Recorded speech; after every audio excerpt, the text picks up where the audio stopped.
It's time for the Engaged Club, the podcast for club managers and operators that strive to create loyal and connected members, guests, and customers. Here are the two guys with the club management and digital marketing advice you need to realize your club's potential. Jim Hope and Roger Kincaid.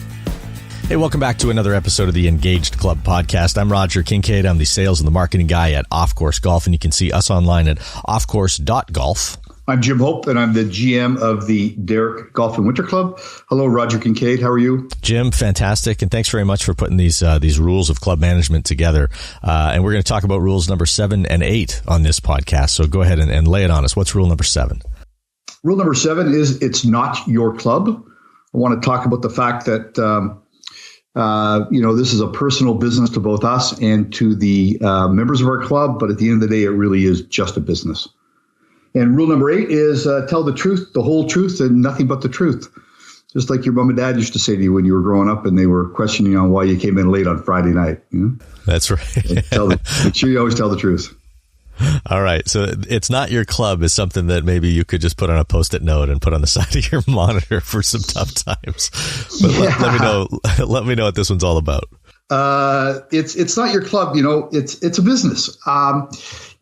People join our club, become shareholders, they become equity members, whatever the structure is of your club. And they're joining because it's personal to them. There's facilities that they want to be able to use, but more importantly, as we've talked about in previous podcasts, it becomes a culture center for them. It becomes a social center for them and their family. And when that happens, it does become very personal. And I think, it becoming personal for them. And as we've chatted about in one of the other lessons, great club managers take their job very personally.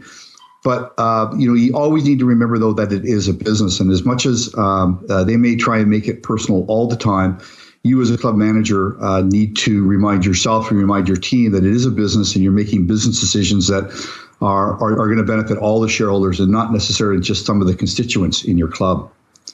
And I think, you need to remember that when you spend the money, when you're putting that capital budget and that operating budget together, and then you're going and you're implementing that budget in your fiscal year, you need to remember that you want to spend it like it's your money. You want to be cheap about how you spend it. You want to be wise about how you spend it. But at the end of the day, it's theirs. It's their money that you're spending. It's their club that you're spending it on.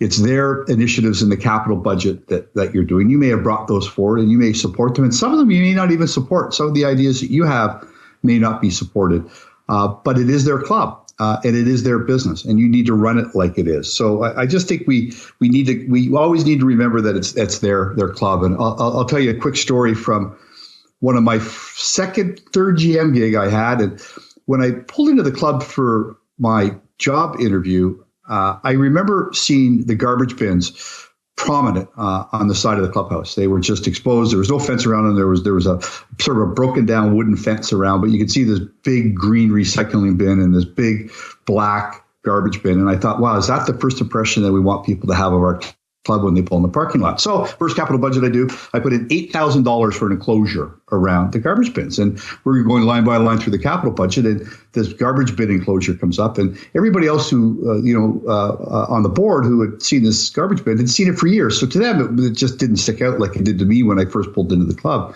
And we debated this thing back and forth. And at the end of the day, it got axed from the budget. And I could tell you that I pouted about that. I was miserable at that. And one of the directors came up to me, and this was a lady who I had a lot of respect for. And she said, Jim, we have a conversation about the garbage bins. And I said, yeah, I'd love to. And she said, are you upset that they didn't get approved? I said, well, a little bit. I just think they'd make a really, they change that first impression people can have when they come into the club. And I just thought they were really important. She said, this isn't personal, right?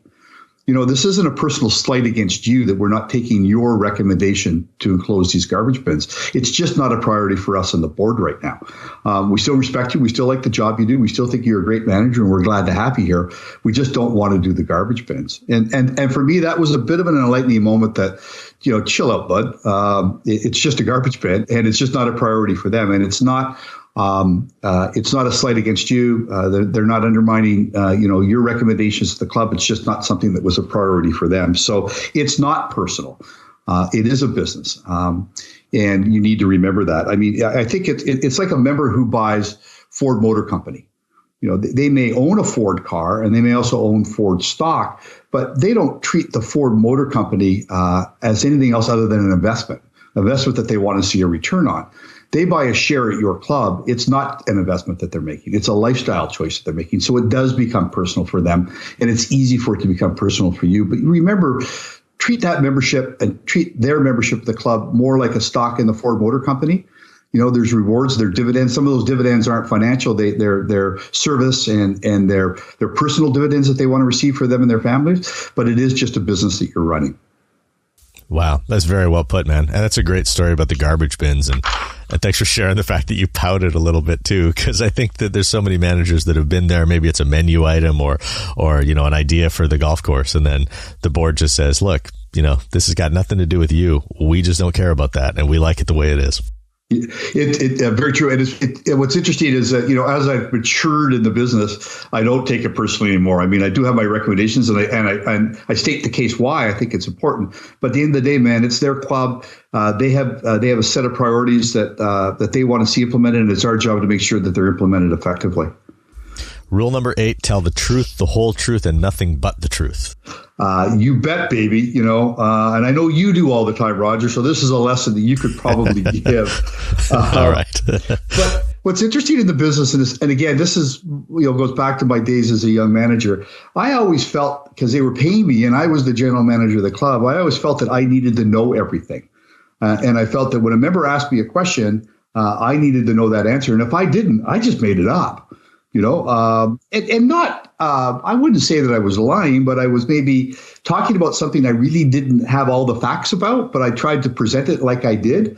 And I can remember getting caught on those instances. I can remember standing with a member at the Nanaimo Golf Club, which is my first GM's gig back in 1990. And we're open 12 months of the year. We aerified our greens 4 times a year. We had old dirt push-up greens, A.B. McCann Golf Course, great golf course. But we used to just aerify the greens a lot. And there was a club down the street that was brand new USGA greens, and they aerified once a year. And our members used to say, why do we aerify 4 times a year, and why do they aerify once a year? And I really thought I knew the answer, and I just sort of made something up and went on for about 15 minutes as to why we had to, and they didn't. I think I was, agronomically, I was probably fairly accurate. But about a week later, fairly accurate, about a week later, this member comes up to me and says, hey, I ran into the superintendent and asked him why we aerify 4 times a year, and they only aerify once a year. And I got to tell you, his answer was completely different than yours. And I looked and I said, oh, really? And he goes, yeah. If you're going to tell me something, you better know the facts before you tell me. And this was a really early life lessons that I received in the club management business. And I recognized quickly that I don't have to know everything. And if I don't know everything, just tell them that I don't. Go find out what it is, and then get back to that member with what the actual facts are. So I think it's just important I use the word tell the truth, the whole truth, nothing but the truth. But more importantly, I think what I'm trying to say is that if you don't know something, don't be afraid to tell them that you don't know that. And as growing up as a kid, and I know as a parent telling my kids, the truth is easier to remember as well. If I told you that reason why, then I make up another one for somebody else, and I can't remember which one I told you and which one I told the other person. It's easier when I can remember that, I remember what I told you was I didn't know the answer, and that I was going to find the answer out, and I was going to get that back to you. It's interesting, and when you talk about that around the board table, that same lesson applies at the board table, because often you'll get into the discussions in the boardroom and you won't have the answer, and they're looking at you like you're supposed to. And I find it really easier just to say now, I just say, guys, ladies and gentlemen, I don't have the answer to that. I don't know what it is, but I'm going to find that out. I'm going to get back to you either. And would you prefer me to email you what I find out, or just bring it up at the next board meeting and have them tell me the vehicles they want to get that information and make sure I get it back to them? Because it is just easier. It makes it easier if you don't know something, just don't talk about it like you do. And if you screw up, admit it. So tell the truth. Hey, I screwed up on that, guys. That was something we should have done. We learned from that. We're not going to do it again. And if you've got trust around your board table, or you've got trust that you've built with the members because they know you're always telling the truth, you'll tell them, I don't know the answer to that, but you get back to them. When you screw up, more often than not, they're going to forgive you. If you don't have trust around the board table, or you don't have trust with your membership when you talk to them, that becomes a much more challenging admittance to make, and the ramifications can be different because you don't have that trust. But assuming you have that trust, it's really easier to make that. That tell the whole truth, do that for your team as well. Whether it be you're screwing up and you want to tell your team you did. If you don't have the answer for something, don't make it up for your team either, like you wouldn't for the board or you wouldn't for your members. And expect the same from them as well. You have a right as the leader of a group of people to demand that they tell you the truth. You have a right to demand that when they screw up, they tell you. You have a right to hold someone accountable that when they do that they tell you that they screwed up, and then work your way through it after that. So tell the truth, the whole truth, and nothing but the truth. Yeah, that's so strong. I mean, that's obviously a good policy just on the surface, and the way you explain it, Jim, is so thorough and complete. And the thing that stands out to me there is that saying I don't know, and then I'm going to, do the appropriate research, find out what's correct, and then get that information for you. That's an act of service, and that builds trust. And, I don't have a story that compares to yours, but one that stands out to me is, a job as a waiter and someone asking me, is there oregano in this dish because I'm allergic to oregano? And the process is, instead of going, well, I think there's not, so no. Instead of saying that, to say, you know what, I don't know. Would you just give me 5 minutes? I'll go check the recipe and make sure that there's no oregano in that before you go buy it. And that's an easy process. You go into the prep kitchen, you look at the booklet, you find the dish, you find the recipe, and then you go back to the table and confidently tell them there is no oregano and that you're safe to order it. And to them, that's an act of service. Now they trust you, and you're probably going to get a better tip. So the point of it all is just to say that if you tell someone you don't know, and I'm going to get you that information on any level, and anybody, if it's a member, if it's somebody on your team, they'll see that as an act of service, and it does build your relationship and build that trust. You bet. And once you've got that trust, as long as you don't do anything to lose it, that's something in the bank that is going to be valuable to you for the rest of your time at the club. Yeah, well done, Jim. Rules number 7 and 8. So rule number 7, lay it on us again. It's not your club, it's a business. And rule number 8. Tell the truth, the whole truth, and nothing but the truth. All right. This is a valuable episode. Share it with all your friends in the club business, all your colleagues as well. And maybe listen to this one with your team as Bryce does out in Kamloops. And until the next time, we'll see you again on the Engaged Club podcast. This has been the Engaged Club podcast with Jim Hope and Roger Kincaid. Don't forget to subscribe, rate, and review this podcast. If you like what you heard, share it with your fellow club managers and operators. Until next time, thanks for listening.